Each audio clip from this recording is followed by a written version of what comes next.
We live in a time where almost everything has been renamed.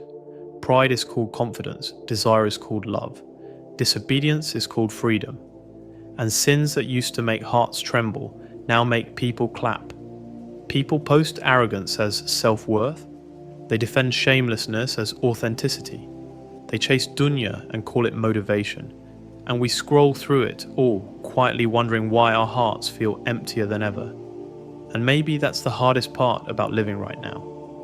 Nobody wakes up planning to disobey Allah. Nobody says, I want to ruin my akhirah today. But the world makes sin look so good, so logical, so kind, so harmless, that you don't even realize when haram starts wearing the clothes of self-care. And that's what this video's about. Not to shame you, not to make you afraid, but to show you how the world has quietly flipped the meanings, until good started sounding old-fashioned and evil started sounding inspiring. So here are 7 things the world calls good, but Allah in His mercy calls sin. Not to take away your joy, but to protect your soul from losing what joy really is. Number 1. Follow your heart. When desire wears guidance's clothes. You've heard it 1,000 times. Just follow your heart. It's written in captions, printed on mugs, whispered in every self-help video. It sounds beautiful. Like freedom, like peace, like trust in yourself. But the truth? Your heart isn't a compass, it's a battlefield. One moment it pulls you towards sincerity, the next towards sin. It changes with moods, with pain, with who's giving it attention. And when you're lost or emotional, the heart can lie because it doesn't always want what's right. It wants what feels good. How many people followed their hearts into relationships Allah warned them about? How many chased jobs that killed their deen because it felt right at the time? How many broke ties, walked away from family, disobeyed parents, all because someone said, do what makes you happy? That's the problem. Happiness built on disobedience doesn't last. It fades the moment guilt arrives. Because the heart that disobeys its creator can't find peace no matter how much it gets. The Prophet ﷺ said, there's a piece of flesh in the body. If it is sound, the whole body is sound. If it is corrupt, the whole body is corrupt. And that is the heart, because in Islam, you don't follow your heart blindly. You teach it who to follow. You align it with revelation, not emotion. You let the Quran lead and the heart obey. And that's when peace comes. Not when the heart gets everything it wants, but when it finally wants what Allah loves. Number 2. Self-love. When healing turns into worship of the self. They tell you to love yourself, to protect your energy, to cut off anyone who doesn't serve your peace. And at first, it sounds right. Because yes, Islam teaches you to value yourself, to guard your heart, to not let people abuse your kindness. But somewhere along the way, self-love stopped being healing and started being worship. Now it's not about caring for yourself, it's about centering yourself above everyone else. Forgiveness became optional, patience became weakness, and arrogance started disguising itself as confidence. You scroll online and see it everywhere. I don't owe anyone anything.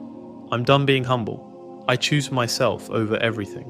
And you wonder why people feel emptier than ever, even while repeating affirmations every morning. Because the truth is, when self-love pushes Allah out of the picture, it stops being love. It becomes a cage, a shiny, self-decorated cage where you keep feeding your ego while your soul starves. Real self-love in Islam isn't about serving your desires. It's about saving yourself from them. It's loving your soul enough to say no when the world tells you yes. It's lowering your ego when it wants to rise. It's feeding your heart with dhikr, not dopamine. Allah doesn't want you to hate yourself, He wants you to know yourself. And the one who truly knows themselves realizes how much they need Allah. Number 3. Manifestation. They tell you to manifest your dreams, to visualize what you want, to believe the universe will bring it to you if your energy is high enough. And at first it sounds harmless, positive, motivational, like faith with glitter on top. But look closer. You're not asking Allah anymore, you're asking the universe. You're not trusting the qadr, you're trying to control it. And suddenly, dua starts to feel old-fashioned, like it's not powerful enough anymore. That's the hidden danger. Manifestation convinces you that you are the source, that everything you want is waiting for your vibration, your belief, your power. But in Islam, that's not confidence. That's quiet shirk. The Prophet ﷺ taught us to ask even for the lace of our shoes, because the believer never relies on themselves. You can work hard, dream big, and plan your future, but you don't manifest outcomes. You make dua, then trust Allah with the result. You don't attract blessings. You obey the one who sends them. And the irony? The more you let go of the need to control everything, the more peace you gain, because dua isn't weakness, it's surrender. It's saying, Ya Allah, you decide what's best. I'll just keep walking, and that's something no universe energy can ever give you. Number 4, dating for compatibility, when getting to know becomes a test of obedience. We live in an age where everyone's terrified of marrying the wrong person. They've seen broken homes, cold marriages, and people living together like strangers. So the world came up with a solution. Date first. Test it. Make sure you're compatible. And at first it sounds wise, because who wants to spend a lifetime with someone they barely know? But here's the trap. Compatibility was never the problem. Disobedience was. When you step into haram for the sake of finding the right one, you've already started with what makes a relationship crumble. Sin. You say you want a marriage full of barakah, but barakah doesn't grow in a place where Allah is disobeyed. And what most people call getting to know often becomes getting attached. It starts with light conversations, then emotional dependence, then physical closeness, and suddenly the same person who once made your heart flutter now leaves you with guilt that won't go away. That's not love. That's the heartbreak Allah tried to protect you from. Islam never said don't know the person. It said know them through the right door, through family, through intention, through prayer. Because when you involve Allah from the beginning, you don't just find someone compatible with your personality, you find someone compatible with your akhirah. So maybe the question isn't, how do I find the right one? It's, do I want someone who's right for my heart or right with Allah? Because one fades, the other leads you home. Number 5, speaking your truth. When honesty becomes a weapon. They tell you, speak your truth. Be raw, be real, stop apologizing. And somewhere, that started sounding noble. Because yes, honesty is strength. Silence can kill you. Bottling pain can destroy you. But what happens when truth starts sounding like arrogance? When being real turns into humiliating others? When boundaries become bitterness and honesty becomes permission to say whatever you feel, no matter who it breaks? We call it authenticity. But sometimes it's just anger in disguise. We don't fix hearts by exposing people. We just feed our egos by proving we're the one who sees through it all. The Prophet ﷺ said, "Whoever believes in Allah and the last day, let him speak good or remain silent." He didn't say never speak. He said choose words that heal, not words that burn. There's a difference between truth and cruelty, between advice and humiliation, between honesty that saves souls and honesty that just makes noise. So speak your truth, yes, but speak it the way Rasulullah ﷺ did. With mercy, with dignity, with the intention to guide, not to win. Because truth without mercy isn't courage, it's ego dressed like virtue. Number 6, chasing success. When ambition becomes a religion. We're all chasing something, grades, followers, money, validation. We call it success and the world claps for it. The more exhausted you are, the more driven you look. The less you sleep, the more disciplined they call you. You're told to grind now and rest when you're dead. But what if that's exactly what's happening? We're dying slowly while calling it ambition.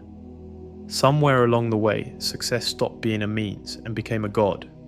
We started praying to schedules, worshipping productivity, sacrificing our peace for applause. And the scariest part, we call it purpose. You can work hard. Islam never said not to. The Prophet ﷺ taught us excellence in everything we do. But excellence isn't obsession. Barakah isn't burnout. And success without sincerity is just speed in the wrong direction. You'll know it's gone too far when salah starts feeling like an interruption, when family becomes background noise, when your self-worth depends on what you achieve, not who you are when you stand before Allah. And when you finally get what you were chasing, you'll realize the finish line keeps moving. Because dunya doesn't reward peace, only performance. True success in Islam isn't about how high you climb. It's about how clean your heart stays while climbing. Because when Allah blesses effort, it's not the hustle that matters. It's the barakah that makes every step light. Number 7. Being open-minded when tolerance silences the truth. We were told to be open-minded, to listen, to understand everyone, to accept all paths. And at first that sounds noble, because yes, Islam teaches adab, humility, compassion, but somewhere being open-minded stopped meaning understand and started meaning agree. Now if you speak truth, they call you judgmental. If you defend boundaries, they call you rigid. If you say this is haram, they say you're spreading hate. The world replaced truth with comfort. Right and wrong became perspectives. And the more we tried to sound kind, the more we started sounding silent. That's not open-mindedness, that's moral paralysis. The Prophet ﷺ was gentle, but he never blurred truth. He never said, everyone's right in their own way. He spoke truth with mercy, because real compassion isn't letting people walk into fire just to look tolerant. Islam doesn't ask you to close your mind. It asks you to ground it. To listen, yes. To understand, yes. But when Allah has spoken, the conversation ends. Because truth isn't up for voting, it's revealed. And maybe that's the last test of faith in our age. Not how loudly we speak, but how firmly we hold on when the world calls silence, wisdom, and compromise kindness. Maybe the hardest part about living today isn't choosing between right and wrong. It's recognizing them. Because the world has blurred the lines so beautifully that sometimes sin doesn't look like rebellion anymore. It looks like self-expression, confidence, or love. But every time Allah calls something haram, He's not trying to take something from you. He's trying to protect something inside you. Your peace, your purity, your ability to still feel close to Him. The world will keep telling you to be free. But freedom without guidance isn't freedom at all. It's just another kind of prison, one that looks prettier from the outside. So if any of these 7 things made your heart pause, don't drown in guilt, just thank Allah that He's still letting your heart feel. Because the most dangerous stage isn't sin, it's when sin stops feeling wrong. And if you've realized something today, say a quiet dua in the comments. Ya Allah, show me truth as truth and give me the strength to follow it. You never know who might say Ameen with you, because in the end, the moment you stop calling sin good, you start finding your way back to Allah. Assalamu alaikum wa rahmatullahi wa barakatuh.